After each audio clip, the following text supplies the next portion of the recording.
Alors, bonsoir tout le monde.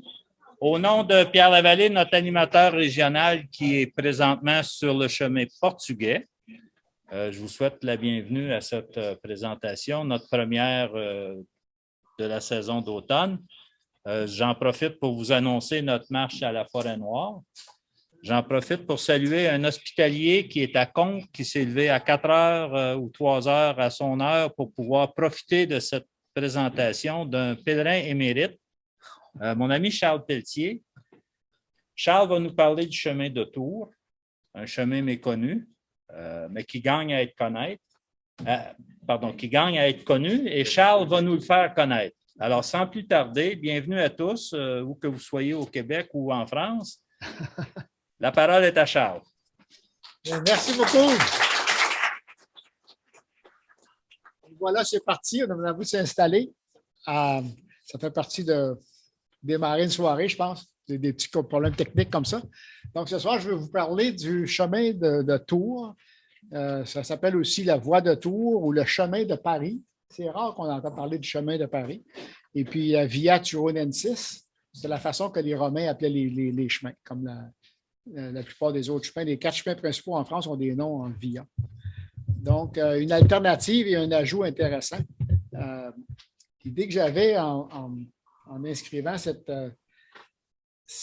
façon de dire alternative et ajout, c'est que, comme Jocelyn vient de dire, c'est un chemin qui est moins connu. Des 4 chemins de France, le Puy-en-Velay, que plusieurs, probablement d'entre nous, ont fait, il y a à peu près 20 des marcheurs font le Puy-en-Velay. Et puis, des 3 chemins, le troisième, c'est 6 %. Et puis, Tours, ils ne disent pas le pourcentage. Donc, c'est officiel que c'est moins que 6 %. Mais c'est un chemin qui, pour moi, m'intéressait beaucoup parce que je suis le genre bohème. Je suis le genre qui aime marcher tranquille. Je n'aime pas avoir des montagnes. Je suis un petit peu emphysème. Donc, marcher 30 km, ça va bien pour moi.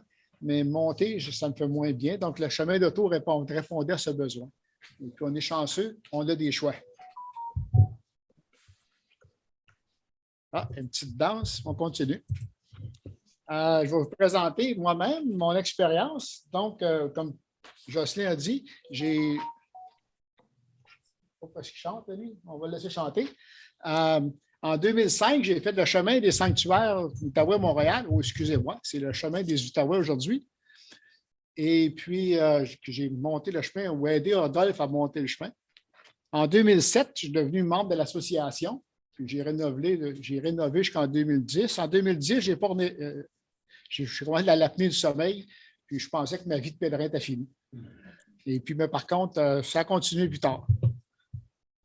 Et puis en 2017, donc, je suis allé faire la voie des Plantagenets, qui est une variante du chemin de Tours et du Turonensis, du Mont-Saint-Michel à Aulnay.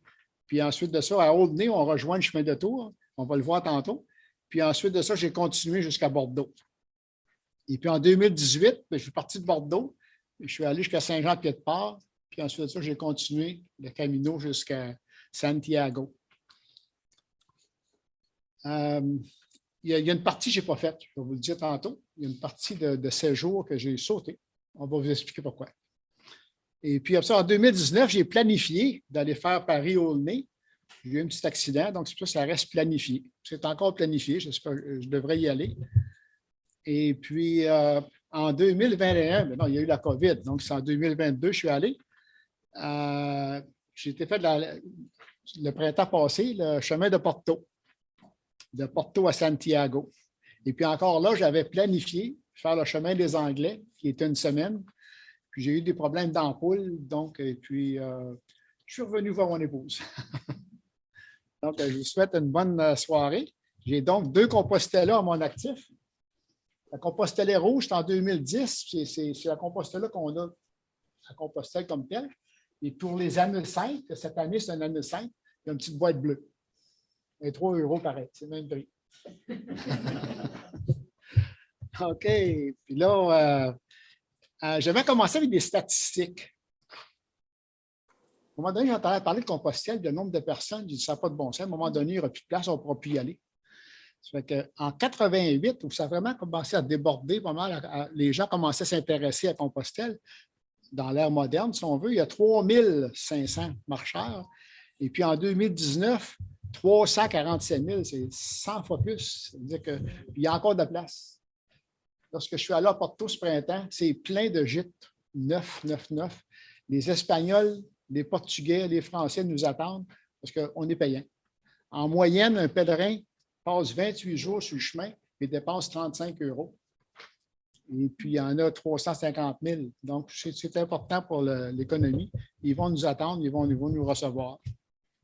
Pourquoi les gens vont faire Compostelle? Il y a une notion de spiritualité qui est la principale motivation d'aller faire le chemin de Compostelle, parce qu'il y a plusieurs autres chemins dans le monde. Donc, mais la spiritualité est importante pour ceux qui vont à Compostelle. 51% pour prendre du temps pour soi, un besoin de rupture. 45% pour pratiquer la marche ou la randonnée, ça va de soi. 41% pour les rencontres avec d'autres voyageurs. J'ai trouvé ça curieux qu'ils disent voyageurs, parce qu'en fin de compte, on est des pèlerins, pas des voyageurs. Et puis, c'est peut-être une petite notion du chemin de Tours qui est importante à considérer. C'est que lorsqu'on va à Tours et puis la Loire, et puis c'est la partie des châteaux. C'est une partie où il y a beaucoup de touristes. C'est une partie de la France qui est très active au niveau tourisme. Donc, probablement qu'il y a plus de voyageurs. Puis c'est peut-être une dimension qui intéresse moins les pèlerins. Pour moi, ça ne m'a pas dérangé. Mais il y a beaucoup de choses à voir au niveau patrimoine. Le chemin de Tours, c'est le chemin du patrimoine, 24% à découvrir. Puis il y a 12% pour qui c'est toujours une démarche de foi qui est à l'origine. Donc, par de petits pas, je veux vous démontrer que le chemin de Tours répond à toutes ces attentes.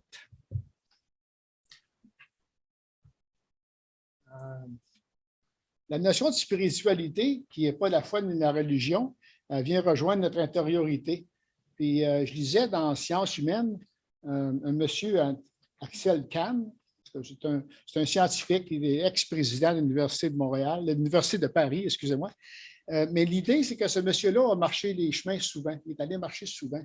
Puis, la période où il allait marcher, il appelait ça ses parenthèses enchantées. J'ai trouvé ça le terme beau. Et puis, j'ai l'impression qu'il a dû partir de Strasbourg, il a dû faire le chemin de Vézelay. Et puis, lorsqu'il est arrivé aux Pyrénées, il a décrit l'euphorie qu'il vit comme étant le paradis auquel il ne croit pas. Je pense qu'on a vécu des choses comme ça sur le chemin lorsqu'on arrive à Compostelle, où on arrive à une place, un objectif, on a une place qu'on va aller, puis on a une belle émotion. Puis j'ai trouvé ça important de vous partager ça. Un paradis auquel je ne crois guère.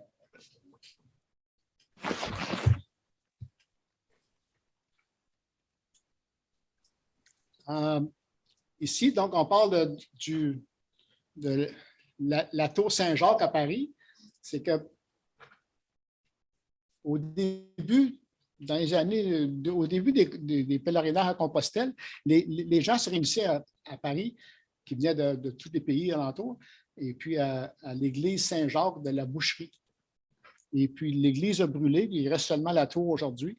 Et puis aujourd'hui, la tour fait partie des patrimoines de l'UNESCO. Et puis en bas, on voit le dénivelé du chemin de Tours. On voit que c'est plat, c'est très plat. Il y a beaucoup de chemins de halage. Vous allez en voir plusieurs photos de chemins de halage. Le halage, c'était des chemins qui étaient faits sur le long des rivières pour tirer les bateaux ou les cargaisons sur l'eau.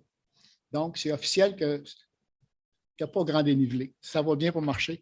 Et puis aujourd'hui, ces chemins-là, c'est comme nos anciens chemins de fer pour nous. Ça devient des places d'activité pour le groupe. Sur 1000 km, on monte de 3500 km, puis on descend de 3300, mais tout se joue entre 2 mètres et 290 mètres. Mais le 290 mètres, c'est vraiment juste ici, en arrivant, juste avant d'arriver à Astabat, qu'il y a une bonne montée. Et puis, je m'en rappelle, parce que quand tu as fait 700-800 km à plat, puis tu montes 300 mètres, ça compte. Ça fait que 90% du trajet, c'est entre 10 et 100 mètres. Ça se fait bien. Dans la présentation, je ne parlerai pas beaucoup de technique. L'association offre des cours, des formations. Tantôt, Céline, elle va vous offrir, Cécile, excusez-moi, elle va vous offrir des livres pour partager. Les informations sont là. Les ont oublié, donc une autre fois, puis c'est pas grave, ça va revenir.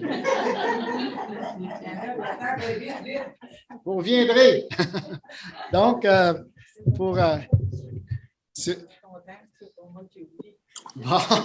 sur le site de l'association, lorsque vous arrivez à la page principale de l'association, tout de suite au début, en haut de la page, en dessous du nom, c'est écrit « Découvrir les chemins ».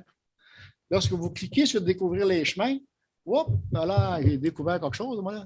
Je n'ai pas cliqué à la bonne place. OK, lorsqu'on clique sur « Découvrir les chemins », il y a une autre page, puis on choisit « Chemin de Paris et de Tours ». Là, vous avez accès à une énormité d'informations. Selon la façon que vous voulez attaquer ou approcher le chemin. Tout est disponible pour l'association. Nous sommes choyés de faire partie de l'association de pèlerins comme la nôtre. Il y en a 350 associations d'amis de pèlerins dans le monde. Et puis, ici, au Québec, on fait partie d'une d'eux autres. Donc, prenez avantage de notre association. Nous sommes tous des membres. Inscrivez-vous aux formations qui sont offertes plusieurs fois par année. Suivez la cédule d'entraînement qui est adaptée aux pèlerins. Sachez profiter de l'association. Puis je dis le mot profiter parce que des fois, on a une petite connotation négative pour profiter. Mais profiter dans le sens que les bénévoles, on est là pour vous encourager à aller faire un bon chemin puis vivre une belle expérience. Donc, profitez-en. Et surtout, prenez votre entraînement à cœur. C'est le cœur du succès. Donc, on va procéder avec le chemin comme tel. Ça va, si le son est correct. J'ai divisé la présentation en 39 jours. J'ai divisé ça en 11 sections. Donc, la première section de Paris à Angéville, à fin de compte, c'est la région parisienne. Puis ensuite de ça, je vais entre deux villes principales. Ça veut dire que la première section que je vais vous présenter, c'est la petite portion rouge qu'on va faire. Je vais trouver une flèche jaune vis-à-vis de la petite portion rouge qu'on va faire dans le bout de présentation. Et puis, vous voyez les distances, 17, 23, 24, 25. Cette première semaine-là, ça va bien. C'est bizarre, on part de Paris, on part de la Tour, on traverse la Seine 2 fois pour passer à côté de Notre-Dame de Paris. Donc, on est dans le cœur de Paris. Puis, en dedans d'une heure et demie, 2 heures, on est rendu comme vous voyez ici, de Paris à Massy, on est rendu dans les arbres, dans la nature. C'est qu'à Paris, il y a un couloir qui s'appelle la coulée verte. Et puis, qui sort, ni plus ni moins, sort de Paris vers le sud, vers Massy. Puis, tant qu'à moi, qui va jusqu'à Angéville. Et puis, on voit la deuxième journée, Massy-Harpagon, c'est la verdure, la tranquillité, les chemins, la terre et le silence. On est encore en région de Paris. Donc, c'est un chemin qui permet beaucoup d'intériorité, beaucoup de temps pour soi. Et puis, on rencontre des personnes officielles, c'est en ville. Ici, la photo, je l'aimais bien. Il faisait très chaud ce journée-là. Puis, le paquet de vaches qui était couché à l'ombre. J'avais beau avoir chaud, je n'étais pas le seul. Donc, jusqu'à Angéville. Ici, ce que j'aime, c'est que dans la description du guide Le Père, sur lequel je me suis guidé pour préparer ça, on parle de bucolique. Bucolique, c'est un mot qu'on ne dit pas tous les jours. Mais bucolique, c'est la campagne, c'est le calme, c'est le repos. C'est prendre la vie aisée. Donc, j'ai écrit ici une description en 1000 mots. Parce qu'on dit qu'une image vaut 1000 mots. Les diapos, j'ai mis en fond bleu. C'est un petit peu dire qu'est-ce qu'il y a à voir dans ce coin-là. Quel est le petit côté touristique? Parce qu'on a deux chapeaux comme pèlerin. On est touriste et on est pèlerin. Donc, Paris, on part de la tour, on a dit tantôt, la tour Saint-Jacques. Puis il y a le petit signe UNESCO. C'est qu'à Paris, les rives de la Seine et la tour Saint-Jacques font partie du patrimoine de l'UNESCO. Et puis, après ça, à Massy, c'est une ville de banlieue. Fait que, à un moment donné, on marche sur le long de la maintenant, je trouve ce nom-là, la Brière. Ça, c'est écrit, c'est la Bièvre. Bièvre. C'est des mots, on n'est pas habitué. Hein. Et puis, mais on voit direct là que c'est calme. Puis pourtant, on est encore tout près de Paris. À Arpajon, ici, c'est une autre petite ville où est-ce qu'il y a un ancien marché couvert pour les marchés de fin de semaine. Et en France, il y en a beaucoup de ça. Et puis, j'avais écrit une note ici que c'était à Arpajon. C'est pas grave. Si j'ai oublié de dire quelque chose, vous ne le saurez pas pareil. De toute façon. Je pense que c'est là. Oui, à Arpajon, c'est ça. C'est l'Américain Benjamin Franklin a inventé le paratonnerre. Puis il est allé faire des expériences. Il a installé un paratonnerre sur l'église à Arpajon, l'église Saint-Clément. C'est des petites anecdotes qui sont intéressantes à voir. On a vu cette église-là. Et puis en 1782, l'église est encore là. Le paratonnerre a fait son travail. À Étampes, ici, j'ai marqué, c'est la mairie, ça, l'hôtel de ville. Et puis, en même temps, c'est comme un ancien château qui est un musée. Et on m'expliquait qu'en France, les communes sont responsables de l'histoire du lieu. Donc, souvent, on va voir des musées un peu partout. Ça fait partie de leur culture. Donc, puis un musée. Puis ici, le blason de Champlain, c'est un autre petit village. Il y a 5 coquilles sur le blason. Ça dénote à quel point c'est important le chemin pour les Européens, pour les Français. À quel point Saint-Jacques est important. Puis il y a tellement de Saint-Jacques partout. Pour la deuxième série, j'ai fait de Angéville à Orléans. Là, c'est seulement 2 jours, parce qu'Orléans, c'est quand même une ville importante. Et puis,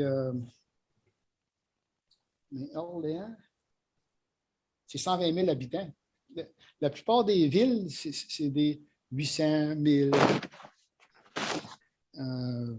On en rencontre beaucoup de villages. On rencontre près de 150 petits villages et villes durant 40 jours. Souvent, on passe dans des villages un petit peu air médiéval, et puis tous les gens sont partis travailler à l'extérieur. Tu entends des chiens japper en te promenant avec des bâtons. C'est plaisant. Ici, Angéville-Artenay, 30 km, mais c'est en campagne. Et puis, on va le revoir une couple d'autres fois, comme la photo du bas ici, le chemin il est droit. On dit que c'est des chemins qui avaient été dessinés dans le temps des Romains. Et puis, les Romains aimaient faire des choses droites, des chemins droits. Et puis, on en voit souvent de ça. Et puis, à Artenay, à Orléans, il y a beaucoup d'éoliennes. Et puis, j'ai trouvé intéressant, c'est qu'en Espagne aussi, on rencontre beaucoup d'éoliennes. Il y a des choses qui se ressemblent d'un chemin à l'autre, c'est officiel. Et puis, mais par contre, c'est des petites routes sécuritaires et en campagne. Et puis, Angéville à Orléans, qu'est-ce qu'il y a à visiter? Mais c'est surtout Orléans. Entre les deux, c'est plus tranquille. À Orléans, la cathédrale Sainte-Croix, ça ressemble quand même à la basilique Notre-Dame de Paris. La cathédrale Sainte-Croix. Et puis, à Orléans aussi, il y a le domaine Chambord. Le château Chambord, c'est le château qui est le plus visité en France. C'est le château qui attire le plus de visiteurs. Donc, c'est là. C'est écrit par ça. Et puis, on peut aller sur les pas de Jeanne d'Arc, qui est un thème dans la ville. Puis, ça fait partie de notre culture. On a appris Jeanne d'Arc. On a vu des films de Jeanne d'Arc. Donc, ça peut être intéressant à aller visiter. À Artenay, il y a des manoirs à aller visiter en chemin aussi. Une autre place qui s'appelle le Moulin des Muets, qui a été restauré. Il y a une ancienne prison. Mais pour ma part, en tant que pèlerin, je n'ai pas été trop poussé à aller visiter des choses, excepté quelques cathédrales, églises, comme les places plus grosses. Mais je n'ai pas été le genre. J'ai essayé de garder mon chapeau de touriste. C'est une décision qu'on a à prendre en partant sur le chemin. Est-ce que je suis touriste, pèlerin, ou plus pèlerin, un petit peu touriste? Ça fait partie des choses à voir.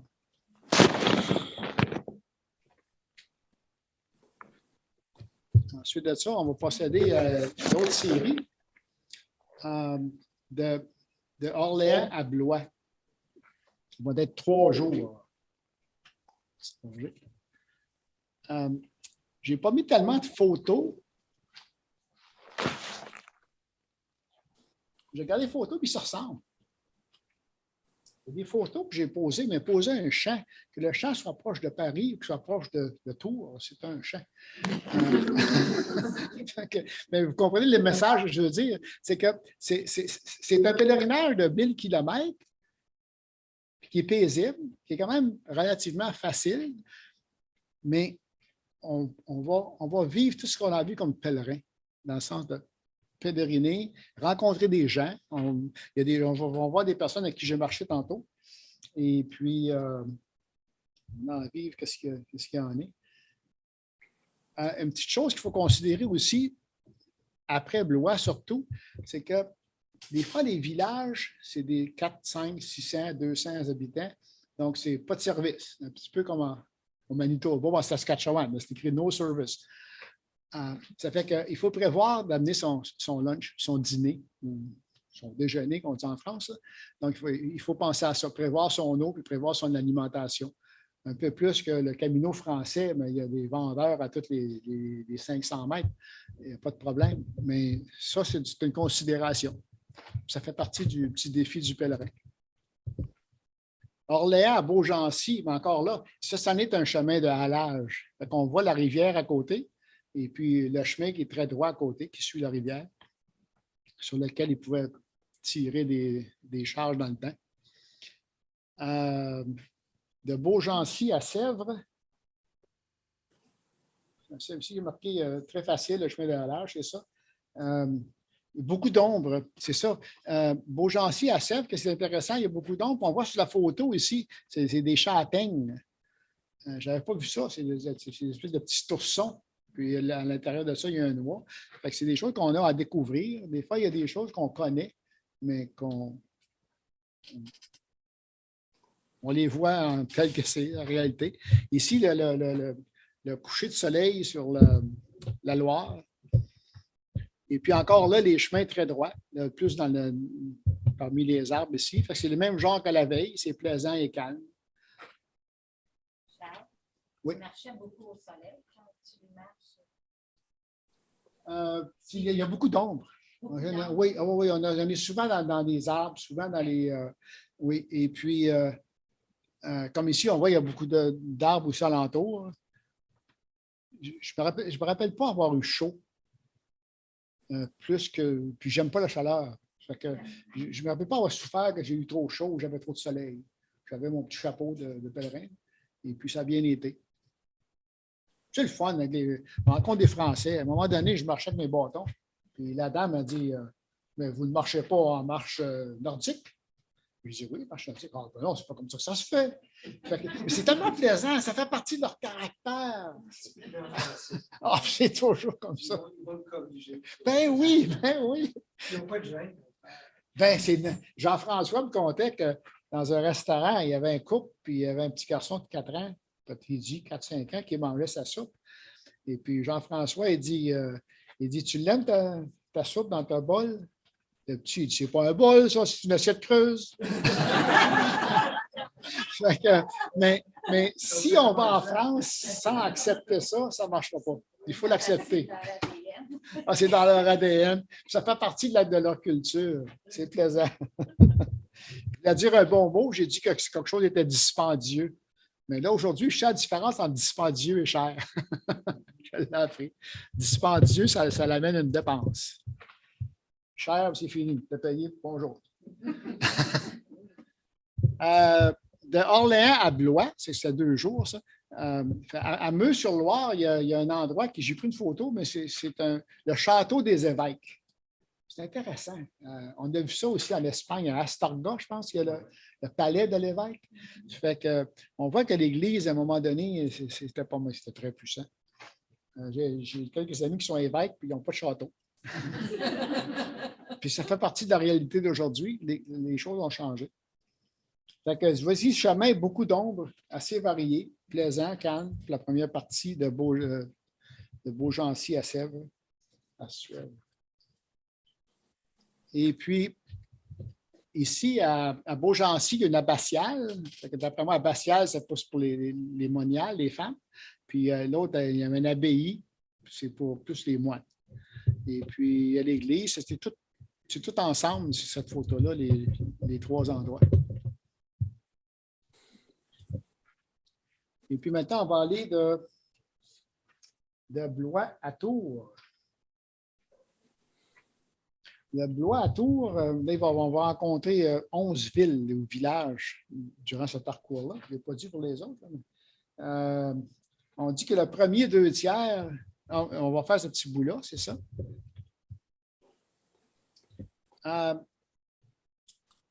Je voulais commencer la soirée en vous demandant de vous imaginer être sur le chemin, puis un endroit qui vous a fasciné. Un endroit que, quand vous êtes passé là, ça vous a accroché. Bien, moi, c'est Rodolphe Latreille. Vous connaissez Rodolphe, tout le monde. Lorsque je participais avec lui pour l'aider avec le chemin des sanctuaires dans le temps, il m'a montré une photo des chemins, il appelle ça les chemins creux. Ça m'a fasciné, ça m'a vraiment accroché le cœur. Ça, c'est la photo avec laquelle j'ai tombé en amour. Je pense que c'est le bon mot. J'ai décidé qu'il fallait que j'aille faire un pèlerinage. Et puis l'apnée du sommeil est venue m'en empêcher par après. Puis mon ami Pierre, il m'a fait comprendre que ça se faisait avec l'apnée du sommeil, pareil. Donc, je suis allé. Donc, ça, c'est le genre de photo qui m'a accroché. Je vais vous la montrer tantôt. Je dis le virus qui m'a sainement infecté de pèlerinage. Le virus est en mode. Tu veux utiliser le mot? Hein? De Chaumont-sur-Loire à Amboise, il y a plus de villages, mais encore là, sans service. L'autre photo ici, il n'y a pas de moi, mais je l'ai pris sur Facebook, je pense. C'est cocasse de voir les gens où on voit bien, c'est pendant la COVID. Puis les gens marchent chacun sur leur bord, puis à 2 mètres de distance. Puis je me souhaite et je nous souhaite de ne pas avoir à vivre ça encore. Espérons que c'est fini. Mais c'était un moment qui a été quand même vécu. C'est la réalité. C'est la réalité. Je vais vous amener faire un petit tour sur un chemin creux. Non, il n'y a pas de son. Je suis parti. C'est pas grave. Ça fait que dans le son, c'est moi qui parle. Et puis, je siffle un petit peu au début. Puis, je dis, voyez comme c'est beau, comme c'est plaisant. Et là, à ce moment-ci, je dis, et voyez la merveille. Et dans le livre, dans le guide, ça dit, se termine en trou d'aiguille. Puis là, je dis, et voilà. Ah, je me rappelle quand j'ai pris ce film-là, j'ai marché jusque-là, puis j'ai reculé. J'ai dit, un jour, je vais montrer ça à quelqu'un. Ça fait 5 ans que ce soir, je vous le montre. C'est tellement beau. Ah, bonjour. De Chaumont, vers Chaumont, on rencontre des beaux villages style médiéval, qu'on pourrait dire. Et puis, dans la description, le père, il explique ça. Puis là, j'ai pris une photo d'un village. Et puis, là, ici, on voit plus à l'intérieur, dans la ville. Mais c'est de voir, ça a l'air comme des films de chevaliers, ces choses-là. Mais on marche dans ça. Ça existe encore en Europe. Puis c'est plaisant. Ça fait partie de la magie du pèlerinage, toutes ces petites choses-là. Fait que le chapeau de touriste, là, il n'est jamais loin. Hein? Il nous suit, il nous suit. Château en bois, c'est le Château Royal. Léonard de Vinci, lorsqu'il est fait expulser de Florence, il était ami avec le roi François Ier, puis sa sépulture est dans la chapelle Saint-Hubert du Château Royal. J'ai mis un point d'interrogation parce que hier ou ce matin, je disais que c'est pas sûr que c'est lui. Mais ça, on les connaît, les sépultures. Supposément que dans les années 1800, lui, il est mort en 1500 quelques. Il y a eu un feu dans ce coin-là. Et puis, les sépultures ont été mélangées. En tout cas, mais c'est pour ça qu'il y a point d'interrogation. Il y a des vérifications. Mais il reste que Léonard de Vinci, il y a un lien avec la France. Et puis, la cathédrale ici, ben oui, il y a Charles dans le chemin, là. Cathédrale Saint-Gatien à Tours. Qu'est-ce que je trouve? Je suis allé chercher la photo aussi, les lignes n'étaient pas assez claires.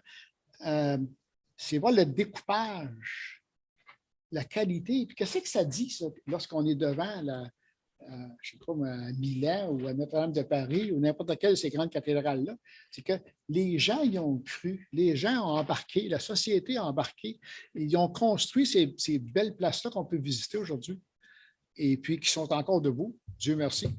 Donc, c'est des belles places pour aller visiter. Ça, je vais vous le montrer, jour 12. Ici, j'ai deux. Ah oui, puis celle-là ici. Lorsque je suis revenu de France, quelqu'un m'a dit, tu as dû boire beaucoup de vin. Hein? Mais après un effort, est-ce qu'on prend un verre de vin? Ben non, on prend une bonne bière. Et là, j'ai rencontré cette Krimbergen-là. Ah, mon ami, je l'ai aimé celle-là. J'ai trouvé une place pour m'acheter à Gatineau. Donc, je me suis payé une petite traite de temps en temps. Puis à Pont, vous allez voir la photo en dernier, il y avait une Krimbergen aux petits fruits. Ah, j'en parle de sourire et mon tout seul. Mais il reste que sur le chemin, vous allez faire ces petites découvertes-là. Ça fait partie de la vie du pèlerin. Ça fait partie des belles découvertes. Puis on continue de Tours à Poitiers.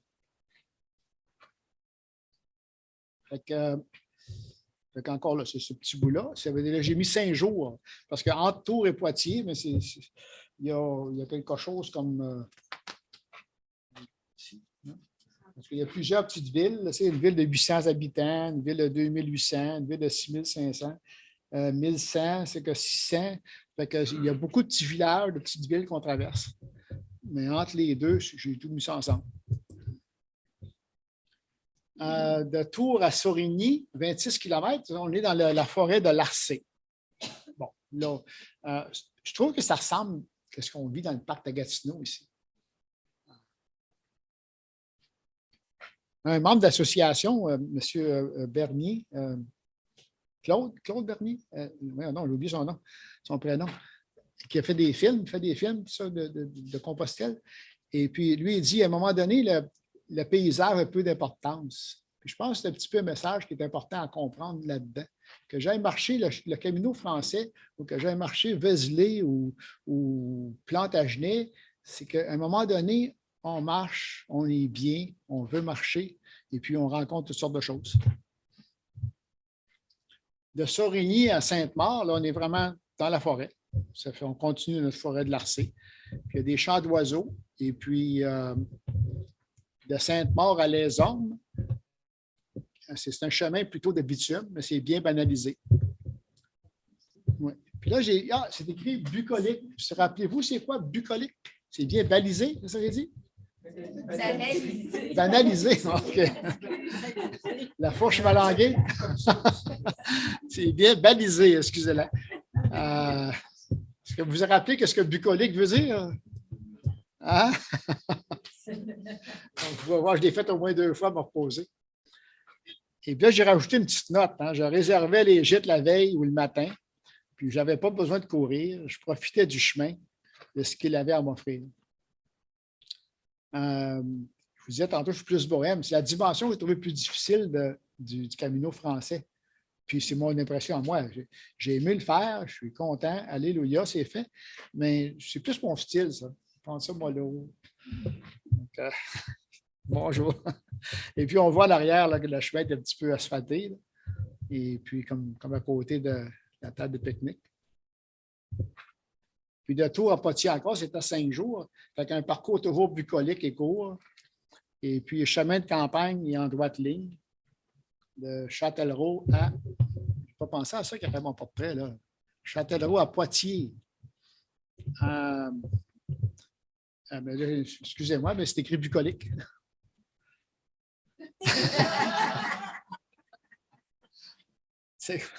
Durant la formation, inscrivez-vous aux formations, ça vaut la peine, que l'association offre. J'ai appris à prendre soin de mes pieds, puis je l'ai fait pour mes pieds. Je ne l'ai pas fait pour Porto au printemps. Je n'ai pas pris soin de mes pieds comme il faut, j'ai eu des problèmes d'ampoule. Prenez soin de vos pieds, prenez le temps de les assesser et de relaxer. Puis en même temps, je pose un petit peu le message de dire on va pèleriner, on ne va pas là en course. Des défis physiques, on peut en faire. On peut faire 2-3 jours en course. Mais à un moment donné, c'est le fun de se reposer, puis prendre ce mois-là. À Sorigny, il y a un château de Longue Plaine. Puis à Les Ormes aussi, il y a un autre château qui est plus grand. Ici, Sorigny à Sainte-Maure-de-Touraine. J'ai envie de tourner mes pages, je ne sais plus. Les Ormes. OK. Ici, je vais ranger mon bizarre un petit peu encore. Je peux mettre ça ailleurs, je ne sais pas. Je n'ai pas pensé à celle-là. Je n'ai pas besoin de ça. Tiens. Avec le petit signe de UNESCO, cette chapelle, cette église Saint-Hilaire-le-Grand à Poitiers fait partie du patrimoine de l'UNESCO. Il y en a 12 ou 14 places qui font partie de l'UNESCO sur le long du chemin de Tours. Là-dessus, il y en a 5 à Bordeaux. Bordeaux, c'est une ville spéciale. Puis il y a la cathédrale Saint-Pierre à Poitiers, mais qui ne fait pas partie du patrimoine de l'UNESCO. Et puis, j'ai vu cette sculpture-là, parce qu'on la voit souvent dans des livres. Puis, dans le fond, lorsqu'on voit quelque chose dans les livres, c'est parce que ça existe à quelque part. Fait que cette sculpture de Saint-Jacques qui est peinte, sur bois qui est peinte, elle se trouve à l'église Saint-Jacques de Châtellerault. Et puis, je me rappelle l'avoir vu quelques fois dans des livres. Bon. C'est ça. Fait qu'on va aller de Poitiers à Melle.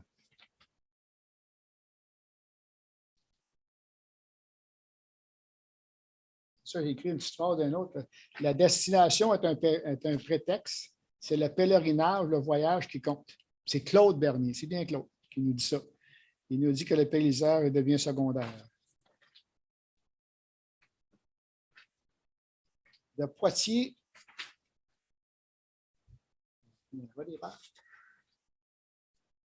10, c'est ça. OK. C'est la petite partie rouge ici. C'est un petit parcours je dessine pour 3 jours, 20, 21 et 27. Donc, on est en vacances. Ici, c'est un chemin paisible par piste agricole. Lorsque je suis arrivé à cet endroit-là où j'ai pris la photo du bois, j'ai accordé des instructions 3 fois. Il dit, ça ne se peut pas. Je dis, non, c'est pas ça le chemin de Compostelle. Puis, en fin de compte, ben, c'est pas le choix. C'était ça, le guide de la paire. Mais je me suis rendu compte que le guide de la paire, des fois, j'ai des places qui peut prendre un petit raccourci, il le fait. Puis même des fois, il l'écrit dans le livre, suivez pas les marquages de l'AGR. Suivez ce qu'on vous dit, parce que vous allez faire 5 km de plus ou 2 km de plus. Puis là, j'ai compris ici, de ce petit chemin-là, peut-être en 1 km, on arrive dans une aire de terrain de jeu à côté d'un village. Ça fait qu'on a comme pris à travers au lieu de faire le tour pour aller au village. Fait que si vous arrivez sur le chemin et vous pensez que quelque chose ne marche pas, c'est peut-être la bonne place. Puis ça fait partie justement des belles découvertes sur le chemin. C'était la mauvaise place aussi. Ça arrive aussi, exactement. Avec GPS aujourd'hui, moi je suis plus technicien. J'ai beau cœur de pèlerin, mais j'ai beau cœur informaticien aussi. Je me sers beaucoup de GPS, on ne se trompe pas. Il faut m'en dire, si ça marchait pour quelqu'un, ça va marcher pour moi. Des parcelles de terrain et de sentiers de la fée Mélusine. Mais la fée Mélusine, c'est à Lusignan. Lusignan, c'est un village assez gros, qui a quand même 2700 habitants, dans lequel on passe. Puis Lusignan, par rapport au début des chemins de Compostelle, dans les années 800-900, c'était un centre important où les personnes arrêtaient. Puis il y a une famille de chevaliers qui faisait partie de la lignée des Mélusines. Donc, en quelque part, c'est plaisant de lire les légendes pour les places qu'on passe. Il y a une légende sur la fée Mélusine, puis ils ont appelé le sentier de la fée Mélusine. Et puis, ça fait partie des belles choses à apprendre.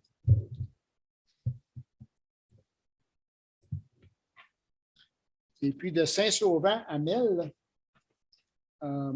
oui, pour Melle, il est conseillé de réserver le gîte quelques jours à l'avance. Parce que Melle,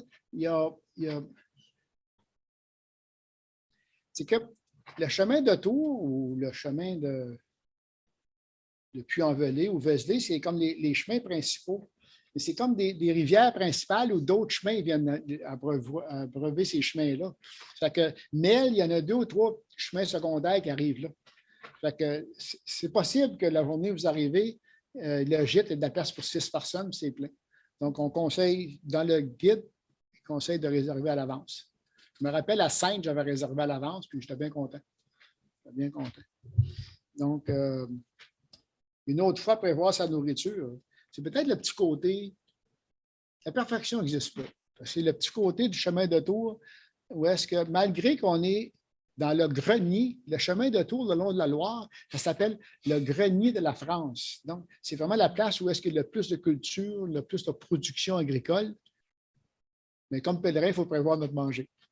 C'est paradoxal, puis c'est plaisant. Un parcours sans ravitaillement. Oui. Bonne question. Madame demande si par rapport aux distances, des fois 27, des fois 30 km. Le guide, je me suis servi, c'est celui que j'ai marché avec. C'est le guide de 2017 de Lepère. Mais aujourd'hui, et puis Lepère, le guide Lepère, puis peut-être d'autres guides aussi, souvent vont nous amener à des places plus officielles, comme dans des gîtes jacquaires, et puis à des places plus reconnues. Il y a une place que je n'ai pas fait un détour de 8 km, j'ai sauvé, parce que je n'ai pas passé une place d'UNESCO que Lepère nous faisait passer. Mais par contre, lorsque je regarde les distances, puis j'ai une charte en dernier, il y a de la place pour coucher entre. Oui, c'est pas obligé. Mais là, à 39 jours, c'est une moyenne qui donne à peu près de 24 km par jour. Et puis, il y a des places qu'on peut couper. Lorsque j'ai couché à Aulnay, j'ai passé 2 nuits. Puis, il y a un couple, on va les voir tantôt, eux autres, ils ont parti de Aulnay, puis ils ont couché en chemin. Puis moi, j'ai parti d'Aulnay, puis je me suis rendu à Sainte d'un coup, puis on s'est rejoint à Sainte. Fait que, il y a de la place pour coucher en chemin. Mais Aulnay à Sainte, je pense que c'est 36 km. Je vais voir tantôt, je ne suis pas allé visiter la place romaine à Sainte. Amel, une petite anecdote ici. Amel, il y a une place qu'on peut aller visiter, qui s'appelle ça une mine d'argent des rois francs. Les rois francs, mais Charlemagne, c'est un des rois francs. Et puis, je ne suis pas allé, mais par contre, sur un autre chemin, sur le chemin des Plantagenets, je suis allé visiter une mine d'ardoise. Et puis, à la fin, on était peut-être une vingtaine de personnes qui ont descendu dans la mine pour aller visiter tout ça. Puis à la fin, ils demandaient un cobaye, on va dire, un volontaire pour aller diviser des pierres. Puis en bon québécois, bien, je suis allé comme volontaire. Et puis, qu'est-ce qui est cocasse, c'est qu'à la fin, avec la pierre est divisée, la guide était toute contente de me la donner en souvenir. Donc, j'ai dit merci beaucoup. Puis là, quand j'ai vu la mine d'argent, je n'ai pas été la visiter. J'aurais dû y aller. Peut-être j'aurais pu garder mes échantillons. Donc, voilà pour les mines. C'est ça, c'est la mise en grain, la mine. Ça. Maintenant, on va aller de Mel à Sainte. C'est ça, 3 jours, 91 km. Encore là, justement, de Mel à Aulnay, 33 km, il y a de la place pour coucher entre les deux. Puis encore plus aujourd'hui. Ce printemps, après la pandémie de COVID, le blé et l'ivraie poussent ensemble. Il y a toujours du bon qui sort du méchant. À Porto, pour marcher, j'avais une petite application sur le téléphone. Et puis, la plupart, même les gîtes municipaux, je pouvais réserver par booking.com. Et puis, ça veut dire que pour eux autres, pour le gîte, il n'y a pas besoin que quelqu'un réponde au téléphone. Ils regardent l'ordinateur et disent oui, puis c'est fait, c'est plus vite pour tout le monde. Et puis, il y a moins de contacts. Pourquoi je dis ça? C'est que dans ces applications-là, ils nous montrent des petits hôtels, des fois des petits hôtels pour 20 €, 22 €. Un soir, on veut coucher une place un peu plus tranquille, au lieu de coucher dans des gîtes à 8, 10, 12 €, on a le choix. Donc, les places pour coucher, il y en a à profusion. Ce n'est pas un problème aujourd'hui. Oui, ici. Nous, on a fait le puits en Roubaix ce printemps. Beaucoup de gîtes qui ont fermé. Oui, OK. La pandémie, complètement. Il restait, il y avait 3 gîtes, il en restait juste un. Donc, pour le chemin depuis Envolé, ça, c'est rendu difficile pour faire le chemin, d'avoir une hébergement.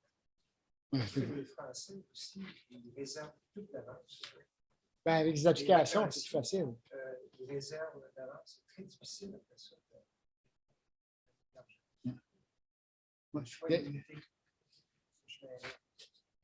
Ben, dans le fond, le monsieur dit que c'était difficile de réserver sur le puits Envolé. Puis c'est peut-être justement une action due, une modification due à la COVID, à l'épidémie qu'on vient de vivre.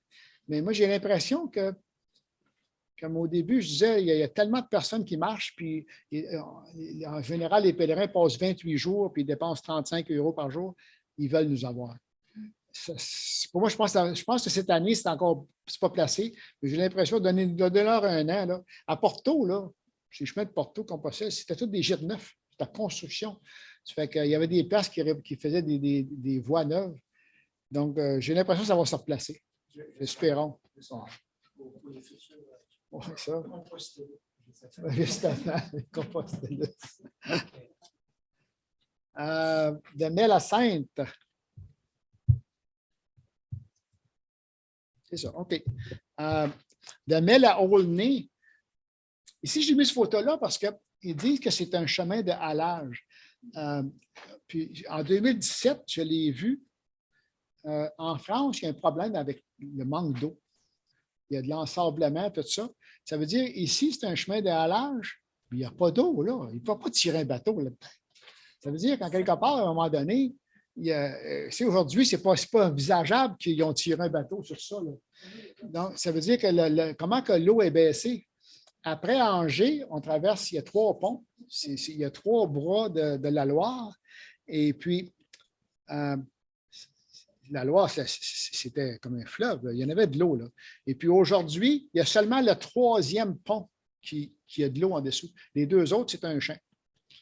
Et puis, il y a un monsieur de mon âge qui me dit que quand il était jeune, il pêchait là. Mais c'est des choses que, comme pèlerin, qu'on prend le temps de marcher, on prend le temps de regarder la nature, on se rend compte, on pose des questions. Puis les Français le savent. Ça l'aide aussi, ça l'aide. Bien banalisé, qu'on disait? Oui. Bien balisé. J'ai aimé ces bornes en pierre de Saint-Onge, je appelle ça. Moi, la personne qui a inventé ça, elle y a pensé. Premièrement, il y a une petite flèche rouge qui nous indique facilement où est-ce qu'est la distance pour aller. La petite flèche est assez petite qu'il faut être proche pour la voir. Donc, on est certain qu'on est sur le bon chemin.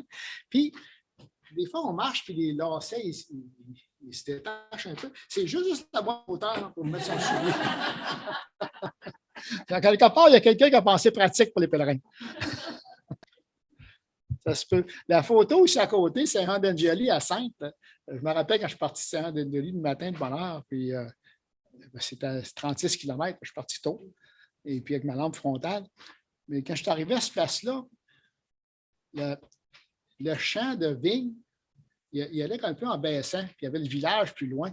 J'ai pris la photo un petit peu comme ça, comme si les vignes sont aussi hautes que le clocher. Mais ce n'est pas le cas. Les vignes, c'est tout à peu près à 6 pieds d'eau, ça. Puis c'est tout droit, puis tout pareil, la même largeur, tout, pour les vendanges, pour ramasser les raisins. Ça se fait bien. Mais la photo est voulue comme ça. C'est un terrain plutôt ombragé, en campagne, des vignes. Passer Sainte, là, on se rapproche de Bordeaux. On commence à avoir du vin. Là. On commence à avoir de la viticulture. Ah, ça c'est vrai qu'il n'y a pas le son. Ça, c'est l'aqueduc romain à Douai. Puis j'aime prendre des pauses. Puis là, je vous montre ça. Et puis, au bout, on va le voir, on voit l'eau. Je vais ranger de là. On entend l'eau couler, là. Et puis là, je pense que j'ai tombé endormi, là. Fait que, Mais il y a des petits trésors d'endroits comme ça qu'on trouve, des petites parenthèses d'éternité, où est-ce qu'on peut prendre le temps on est là seul, on rencontre des personnes, on est libre, c'est notre chemin, chacun fait son chemin. Pour ma part, mon petit côté bohème, j'ai pris le temps de m'arrêter à ces places-là. Le Mets-la-Sainte encore, là, on voit ici que à Aulnay, il y a l'église Saint-Pierre. À Aulnay, qui fait partie du patrimoine de l'UNESCO. Franchement, là, je n'avais pas lu le guide avant de partir. J'ai regardé le chemin, puis je suis parti comme tout ce que je dois voir, je ne l'avais pas vu, puis je vais le voir. Point final. Tout ce que je n'ai pas vu, je ne sais pas, je ne l'ai pas vu. Mais j'ai découvert en faisant ce diaporama-là, il y a là-dessus, pas qu'à affaire, je n'ai pas vu. Ça fait que j'ai découvert qu'il y avait des patrimoines d'UNESCO à l'église Saint-Pierre. Et puis l'autre plus loin aussi, à la basilique à Sainte-Eutrope. À l'église Saint-Pierre, en arrière de l'église, il y a comme un genre de jardin avec des bancs. Puis il y a des paroles de Mère Teresa. Oh, excusez. Comme ça. C'est comme des pierres, il y avait des paroles de gravées. Puis la vie est une chance, saisis-la, Mère Teresa. Je trouvais que ça va bien pour les pèlerins. C'est ça qu'on fait, saisir la vie, dans le fond, aller marcher. Pourquoi Mère Teresa? Un jour, je vais peut-être fouiller, essayer de trouver pourquoi. Mais peut-être qu'un de vous autres, ça peut l'intéresser de le chercher. Mais il y a des petites choses de même qui nous questionnent durant le chemin. C'est plaisant d'aller voir les réponses. Les cathédrales ici de l'église Saint-Pierre, qui est un petit peu plus ancienne. La cathédrale à Sainte-Eutrope, mais je suis arrivé là, puis on couchait à côté. Non, je pensais que c'était là le gîte, mais c'était une autre petite église plus loin. Je suis rentré dans la cathédrale, j'ai fait étamper, j'ai rencontré des personnes qui étaient là. Mais c'est vraiment une belle église, une belle place. Le mur à côté, il y a peut-être qu'on voit au bas. Là, ouais, on voit le bas, c'est à peu près comme 8-10 pieds d'eau au-dessus du trottoir. Ça donne une impression d'immense clocher. C'est comme ça n'a pas de bon sens qu'ils ont construit ça. C'est plaisant d'être là et de voir ces choses-là. Ça va, mon affaire, je n'ai aucune idée. À Saint-Jean d'Angeli, l'abbaye, j'ai couché là. Le gîte était là à Saint-Jean d'Angeli, mais aujourd'hui, ce n'est plus un gîte que j'ai su dernièrement. Et puis, à côté, ici, il y a à Sainte, l'ancien théâtre romain. C'est là, je disais tantôt, là, après 33 km ou 36, je peux aller visiter l'ancien théâtre romain. La photo, elle vient du livre du guide de pèlerin. Il y a Fénéou, la lanterne des morts. Mais ça, c'est une place où est-ce qu'il y a une petite côte. On descend un petit peu à un moment donné, on passe à côté de l'église, on arrive devant la lanterne des morts. Puis, à l'intérieur de ça, c'est un escalier en colimaçon pour aller jusqu'en haut. Puis la personne qui monte là-dedans, là, je te garantis, ce n'est pas moi. C'est pas large. C'est peut-être 2 pieds de large qui monte en haut. C'est une petite personne qui monte en haut pour aller allumer une lampe en haut. Ça vient du temps des Celtiques. C'était tout simplement pour indiquer où était le cimetière. Et puis, il y a des histoires là-dessus, que c'était pour empêcher les démons de venir voler les armes du purgatoire là, dans le cimetière. Mais c'est toutes des choses qui font partie de l'histoire, de la culture. Des fois, il y a une petite pancarte qui explique ces choses-là en avant. Fait que c'est le temps. Puis, pèlerin, on est à pied, on a le temps de lire ces choses-là. De Sainte à Mirambeau. Ça, c'est la place. Avant d'arriver à Mirambeau, je n'ai pas fait attention de prévoir ma nourriture. Et puis là, j'ai manqué un peu de manger. Quand je suis arrivé à Mirambeau, il y avait un super U. Ça, c'est comme un supermarché. Là, on a acheté du manger. J'ai fait une épicerie. Puis je l'ai traîné longtemps. Ça fait que prévoyez, lorsque vous marchez, de prévoir votre goûter du midi. Puis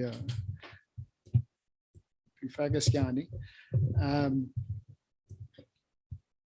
De Sainte à Pont, mais c'est comme on dit, petit sentier large et piste blanche, puis ça donne que j'ai mis une photo avec une piste brune. Mais ça se ressemble. Ça se ressemble. Mais c'est tellement plaisant et calme. Puis de temps en temps, on rencontre quelqu'un qui fait une marche. Et puis, de temps en temps, j'ai fait des bouts avec des pèlerins. Eux autres, j'ai rencontré, j'ai marqué de pont à Saint-Génie-Saint-Onge. C'est pas grave. C'est de Saint-Génie à Mirambeau que j'ai marqué avec eux autres. San et Wilbert. En Hollande, ils sont comme au Québec. Puis lui, San, c'était Wilbert, c'était un gars de politique pas mal. Là, il me parlait comment est-ce qu'au Québec, il fallait qu'on se défende, puis défendre notre langue, puis qu'eux autres, dans leur pays, défendaient leur langue. Puis c'était intéressant, c'est plaisant. Il m'a conté qu'en Hollande, il y a une marche de 50 000 qu'ils font dans une journée. Et puis que ce serait John F. Kennedy qui aurait dit ça, que ça se fait marcher 50 000. Et puis, j'ai appris ça. Pont Mirambeau, plusieurs vignes, bon balisage, des bons jacquères. J'ai mangé un peu de raisin. Le raisin de vigne, c'est juste de l'eau. C'est comme une petite poche d'eau. Il n'y a pas de chair là-dedans.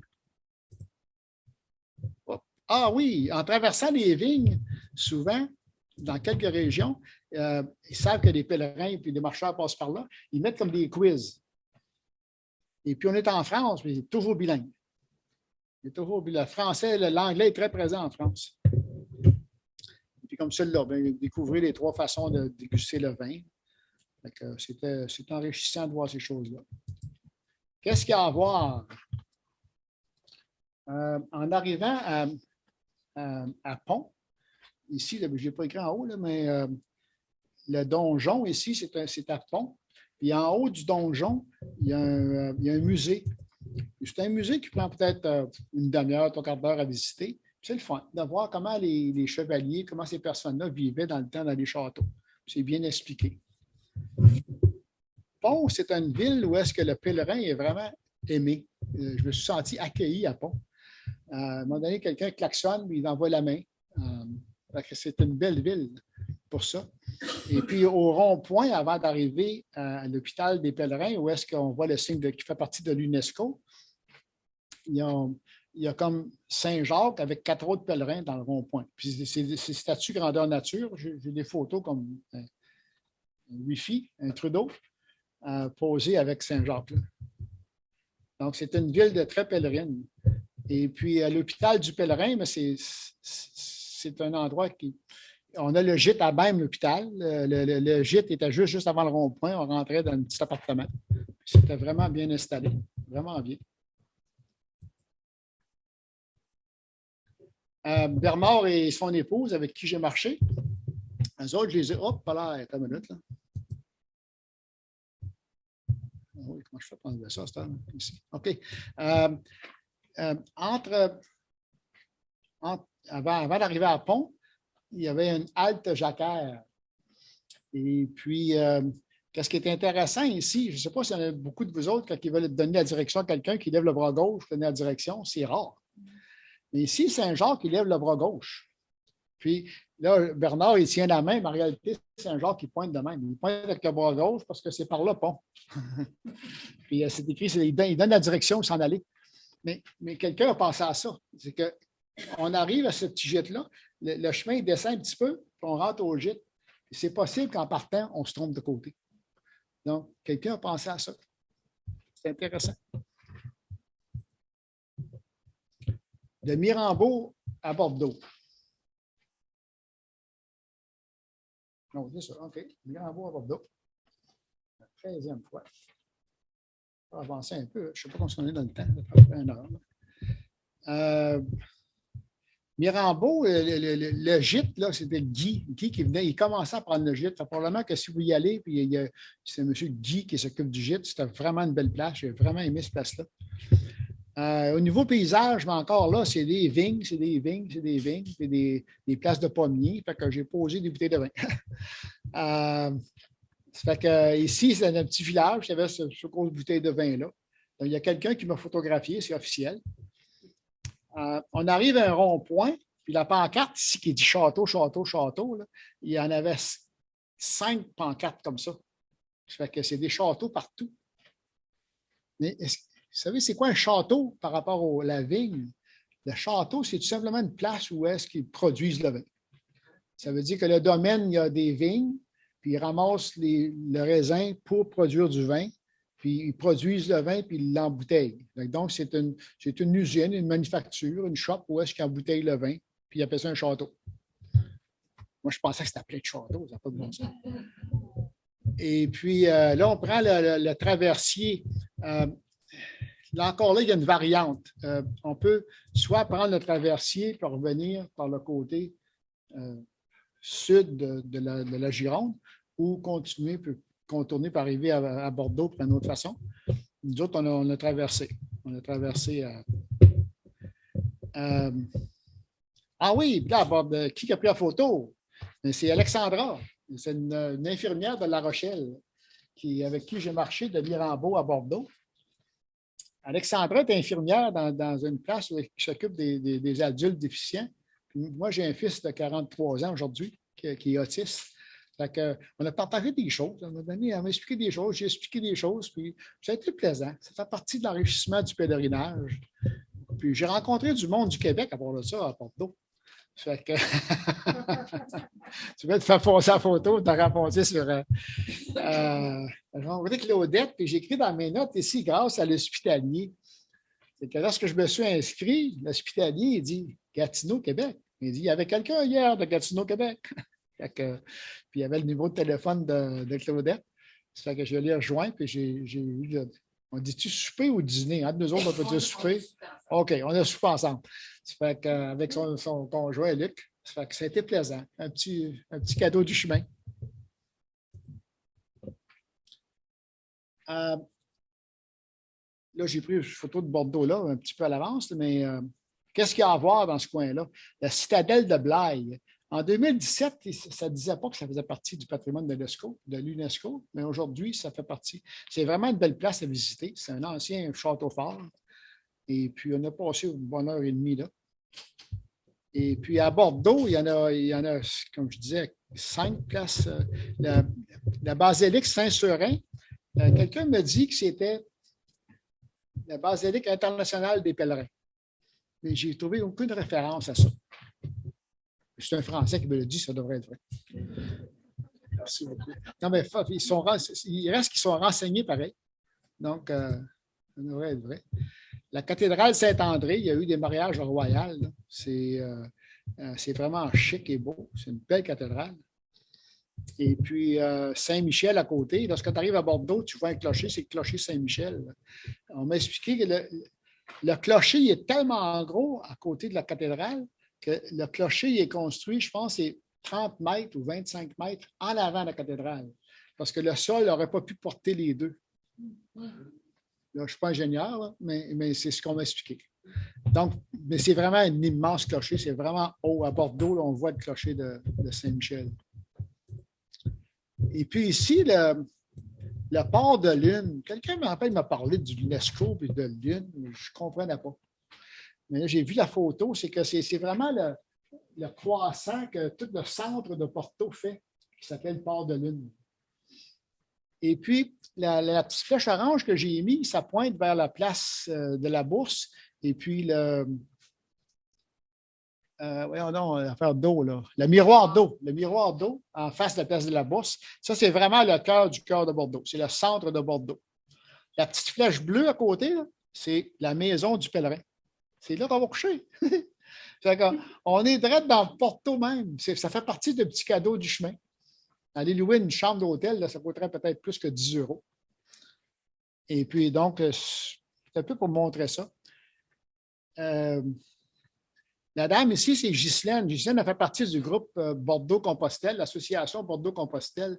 En 2017, je pense qu'ici, dans la région, on a commencé à faire les marches de 3 jours pour s'entraîner avant d'aller marcher. Peut-être avant, mais cette fois-là, Ghislaine puis 2 autres messieurs de France sont venus marcher avec nous autres. Ghislaine, elle m'avait donné la carte d'affaires de l'association. J'allais rejoindre à Bordeaux.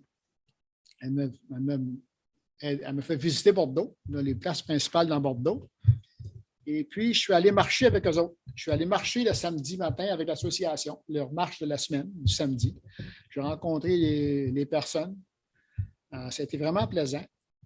Ici, j'ai marqué l'arbouze. Il appelle ça l'arbre à fraises. C'est une chose qu'on n'a jamais vu ça. Ça a une petite framboise fraise. Et puis, c'est vraiment bon, c'est doux. Donc, j'ai connu ça. Et puis, à la fin de la journée, le responsable le guide, il a fait un genre de petit film sur la journée de marche. Et puis, à l'intérieur du film, il avait mis avec la participation exceptionnelle de Charles, pèlerin canadien. Mais le point que je veux faire là, je ne veux pas faire le point que j'ai participé à un petit film de Bordeaux, là, mais c'est que en tant qu'association d'amis de Saint-Jacques-de-Compostelle, on a reçu des gens de Bordeaux, puis ces gens-là, ils ont reçu un membre de notre association. Ça fait partie de la fraternité de Compostelle, la fraternité Jacquaire. C'est bon d'en tenir compte. J'ai participé, je suis certain que je ne suis pas le seul qui a participé à ça. Et puis ici, le monsieur que là, je vais vous parler vite fait de lui. On l'a rencontré à Blaye, puis on a marché avec lui jusqu'à Bordeaux. John de Praeter. C'était un gars qui a 25 ans, pour une raison quelconque, il a commencé à faire Compostelle. Puis il fait Compostelle toutes les années. Et puis là, c'était la 25e année. Il a commencé en 92. Et puis, c'était sa fête de 50 ans. Il a marché pendant... Il s'en tournait. Ça faisait 10 mois qu'il marchait. Ici, j'ai emmené ma crédentiale. Là, ma crédentiale de 2018, on va dire. Donc, j'ai marché plusieurs jours, puis j'ai rempli quand même pas mal long dans le crédential. Mais j'ai marché 40 jours. Oui, ça fait 300 jours qu'il marche.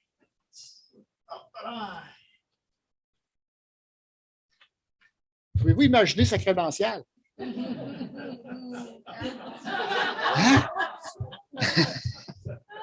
C'est des petites choses cocasses qu'on rencontre sur le chemin. C'est tellement plaisant de voir ces petites choses-là. Hein? Bon, là, puis il était content de sortir sa crédentiale. Hein? Je l'ai filmé à part de ça. Ah, il y avait des photos de Rome là-dedans, du Vatican, de Milan. Il a fait le tour de l'Europe en 10 mois. Et ensuite de ça, de Bordeaux à Dax, c'est ici les Landes. Les Landes, dans le fond, c'est comme traverser le parc de la Vérandrie à pied. C'est de la forêt, de la forêt, de la forêt. Bordeaux, c'est l'espace viticole, puis la Loire, c'est le grenier de l'Europe, de la France. Puis là, c'est la sylviculture, c'est le bois de la France. Je ne l'ai pas fait. Puis je vais vous lire une des descriptions du chemin ici. C'est vraiment intéressant. Bordeaux-Dax, ici. Ici, on dit que, vous voyez, les distances sont quand même pas mal régulières. Ça dénote un peu de la monotonie. C'est une forêt, bloc de chêne vert, et puis on rencontre des marcheurs, des travailleurs à l'intérieur de temps en temps. Puis là, de Labouère à Onessy-le-Rabis, ça dit « Journée plutôt monotone en forêt, étape la plus dépouillée et austère du chemin de Tours. » C'est ça. J'ai décidé de ne pas y aller. C'est mon chemin.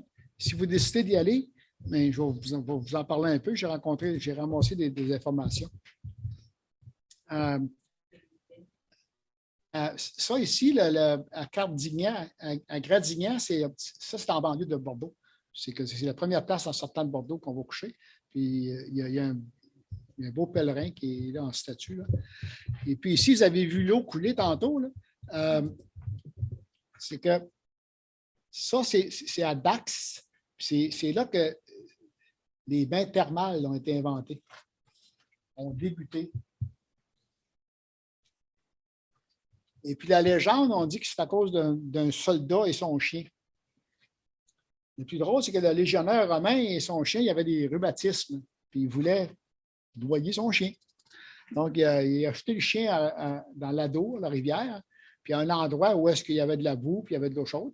Lui, il n'a pas porté à ça, il voulait tuer son chien. Aujourd'hui, il est en prison.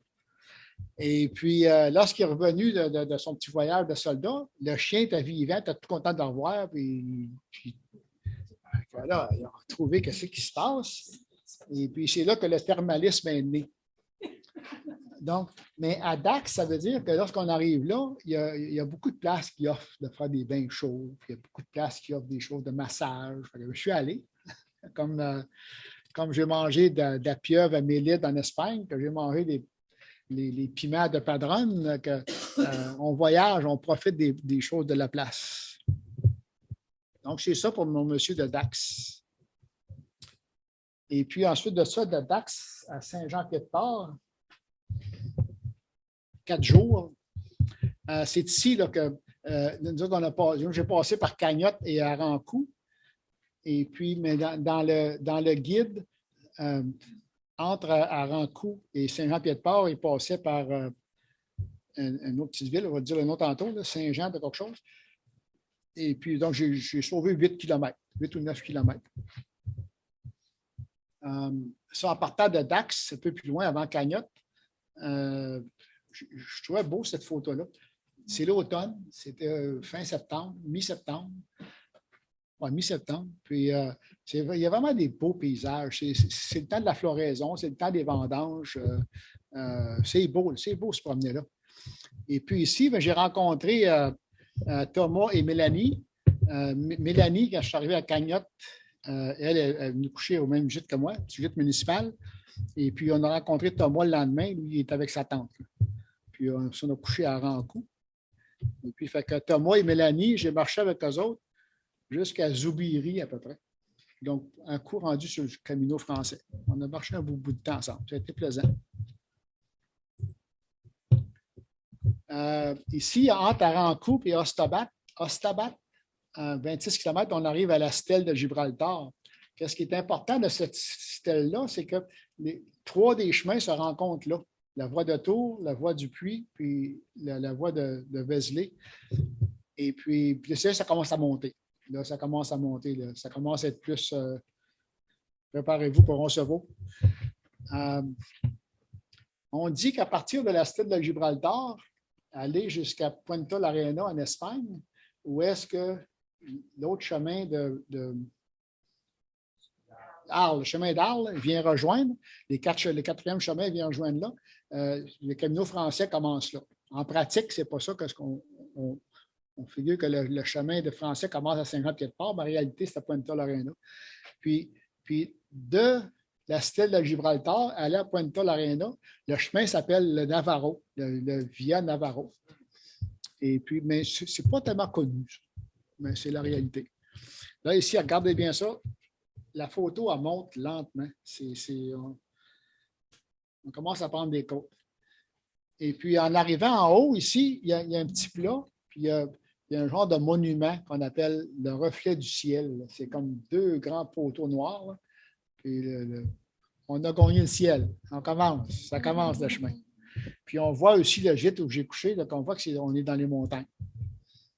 C'est à partir d'ici que le transport des sacs commence. Fait que, à partir d'Ostabat, ça commence à bouger plus. Là, j'ai rencontré une douzaine de personnes, une quinzaine de personnes jusque-là. Mais là, ici, ça commence à bouger un petit peu plus. C'est ici, à l'abbaye Saint-Jean, à Sorbe-l'Abbaye. C'est là que j'ai passé juste à côté de ce village-là. Il y a un genre d'abbaye qui fait partie de l'UNESCO. Je ne suis pas allé le visiter. Mais ça va être dans les guides que vous verrez. Et puis à Saint-Jean-Pied-de-Port, mais là, c'est ça. Les lunchs, puis les groupes, puis les personnes qui sont présentes, puis ça commence à bouger un peu plus. Puis, qu'est-ce qui est intéressant pour ceux qui n'ont pas vécu le chemin encore, qui n'ont pas été faire un chemin, c'est que les personnes, les hospitaliers, comme Jean-François est en ce moment, qui reçoivent ces personnes-là, mais ces personnes-là, eux autres, ils viennent vivre ça, puis eux autres, ils s'en vont, puis là, ils pensent que c'est fini. Mais pour eux autres, ils recommencent encore demain. Il y a un autre groupe qui arrive. Ça fait que l'organisation, là, c'est une machine, ça, le pèlerinage Saint-Jacques-Compostelle. Il y a de l'organisation là-dedans. Donc, si on regarde tout ça, j'aimerais peut-être conclure que d'après les points recherchés au début, d'après l'enquête de 2021, prendre du temps pour soi, besoin de rupture, pratiquer la marche ou la randonnée, rencontrer d'autres voyageurs, mais surtout des pèlerines et des pèlerins, découvrir le patrimoine, puis les notions de spiritualité et de foi sont tout présents dans le chemin de Tours. En réalité, ils sont tout présents dans tous les chemins. Fait que si le chemin de Tours vous intéresse un jour, allez le vivre, ça sera votre chemin. Allez-y, faites des pèlerinages et couchez dans des gîtes. Et puis pour finir, on va avoir le son. On va avoir le son, ça. C'est pas grave, non, laisse faire. Ça vaut pas la peine. Hein? On va vous chanter la chanson. On va vider la salle. En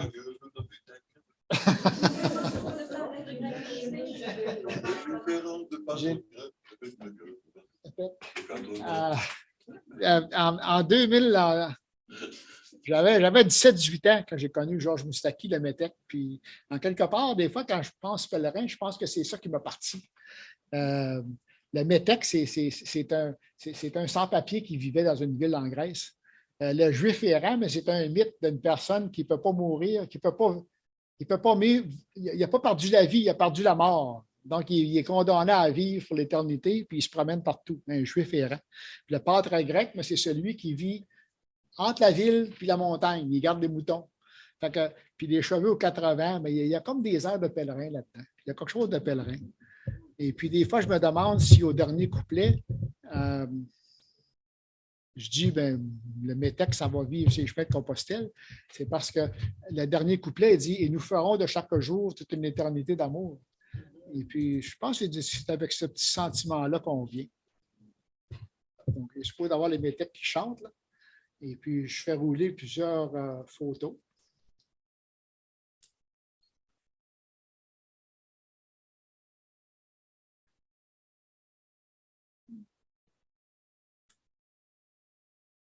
C'est intéressant, j'ai tout calculé ça pour qu'en dernier, quand merci beaucoup apparaît, la chanson finit. Regardez, je l'ai eu exactement, juste. Le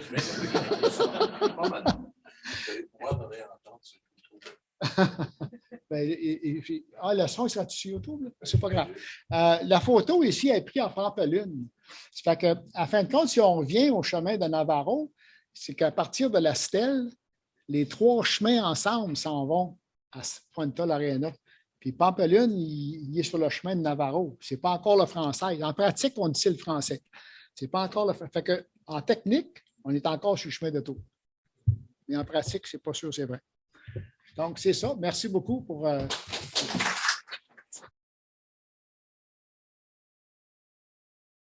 Justin Cousineau, notre animateur acteur en présence, expliquait que le chemin de Vézelay passe par les Landes. Et puis, il a bien aimé passer dans les Landes. Et puis, il a aimé la tranquillité de ces 5 jours-là. Et puis c'est officiel que c'était bien. De mon côté, j'ai choisi de ne pas le faire pour peut-être expliquer un peu pourquoi. L'année d'avant, j'ai fait le chemin des Plantagenets. Le chemin du Mont-Saint-Michel aller à Aulnay, comme j'ai mentionné au début. Et puis, en 22 jours, j'ai rencontré 0 personne. Les seules personnes que j'ai rencontrées, c'est ceux qui me donnaient la clé pour aller ouvrir le gîte. J'ai rencontré 2 pèlerins la première journée qui s'en allaient au Mont-Saint-Michel. C'est les seuls pèlerins que j'ai vus en 22 jours. Puis, j'étais parti avec l'idée de rencontrer Charles, donc je me suis rencontré. Mais mon ami François, justement, François de l'association, m'avait dit que ça serait tranquille, c'était tranquille. Mais j'aimais ça. Mais ça ne me tentait pas de le refaire encore. C'est ça. Puis j'aime le commentaire de Jocelyn. C'est plaisant. C'est toutes des choses qui font partie du chemin. Il y a toutes sortes de saveurs, il y a toutes sortes d'odeurs, il y a toutes sortes de choses à vivre. Ça fait partie du chemin. Et puis, on est libre sur le chemin. On fait notre chemin. Oui, dans mes notes, j'en parlais un peu de nourriture dans mes notes, je ne l'ai pas dit. On est parti un petit peu en retard, puis je ne l'ai pas parlé. Mais il y a des petites saveurs locales, un petit peu comme la pieuvre à mélide, ces choses-là. À Lausignan, ils ont un petit fromage qu'ils font. C'est à Lausignan, je pense que oui. Il y a un petit fromage qu'ils font qui disent qu'il devient de la période carolingienne. Excusez, monsieur demandait s'il y avait des saveurs culinaires spéciales que j'avais rencontrées. Donc, oui, c'est ce fromage-là. Puis un autre endroit où est-ce qui c'est écrit dans les guides, ils font un genre de macaron, un genre de biscuit à la cannelle. C'est un petit peu comme les pastéis de Porto. Il y a plusieurs places il y a le petit côté cachet, saveur. Puis dans les guides de pèlerins, on en parle pour ça, justement. Et puis, le plaisir de goûter à des choses, moi, en tout cas, à des bières spéciales ou à ces petits gâteaux-là, ou ces fromages spéciaux-là, c'est qu'on n'a pas besoin de les mettre dans notre sac et les amener. C'est un plaisir qu'on vit sur place. Puis, ça fait partie du plaisir d'être pèlerin. On va conclure avec ça. Je vous remercie beaucoup. Puis, j'ai bien aimé faire la présentation avec vous. On est parti un petit 15 minutes en retard. Puis, ma présentation a duré 15 minutes de plus que prévu. Donc, on était une demi-heure plus tard. Merci beaucoup.